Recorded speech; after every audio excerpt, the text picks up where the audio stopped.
Maître, alors une question, Cas pratique, ouais. un cas pratique exactement.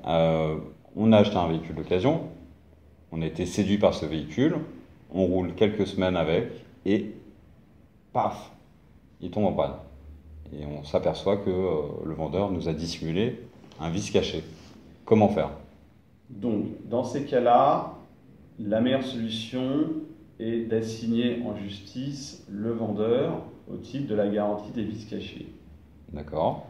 Donc, vous allez demander au tribunal la désignation d'un expert judiciaire qui va donc convoquer le vendeur donc à cette expertise. Vous serez aussi accompagné d'un expert que vous aurez soit rémunéré ou qui pourra être éventuellement rémunéré dans le cadre d'une assurance protection juridique si vous en avez une. Donc il va y avoir une expertise judiciaire à laquelle éventuellement également peut être convoqué le constructeur qui d'ailleurs peut être convoqué par le vendeur essayant donc de reporter la faute donc, du vice caché sur le constructeur. Donc ce serait une expertise où trois parties interviendront, une expertise judiciaire, et donc il sera demandé à l'expert de dire si effectivement est-ce qu'il y a un vice caché de construction, est-ce qu'il était antérieur à la vente, et est-ce que compte tenu du faible laps de temps entre sa survenance et la vente, est-ce qu'on pourrait imaginer que le vendeur savait qu'il y avait un vice caché et qu'il vous l'a vendu de manière un peu malhonnête, en connaissance de cause, de son état un petit peu menacé. D'accord. Donc ça implique une expertise Mhm. et ensuite une procédure qui peut prendre du temps.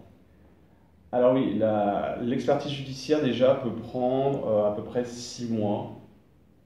Donc au bout des 6 mois, donc l'expert rend son rapport et indique si effectivement est-ce qu'il y a un vice caché de construction antérieure à la vente, est-ce que le constructeur est responsable, en général oui s'il y a un vice de construction, est-ce que le vendeur était au courant que le véhicule qui vous a vendu était affecté d'un vice de construction.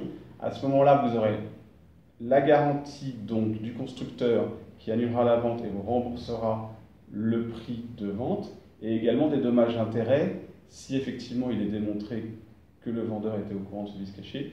Le tribunal vous allouera en plus des dommages-intérêts. D'accord, mais on est donc sur une période de procédure qui peut durer plusieurs années.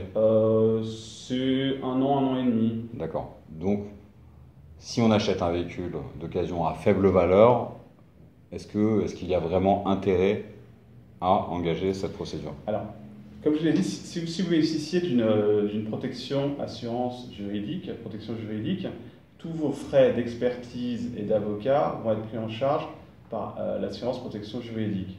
Donc là, même si effectivement le véhicule, vous l'avez acheté à une valeur assez faible, qu'il est ancien, dans la mesure où donc vos frais seront pris en charge, je pense qu'il peut quand même être opportun et intéressant d'intenter cette procédure.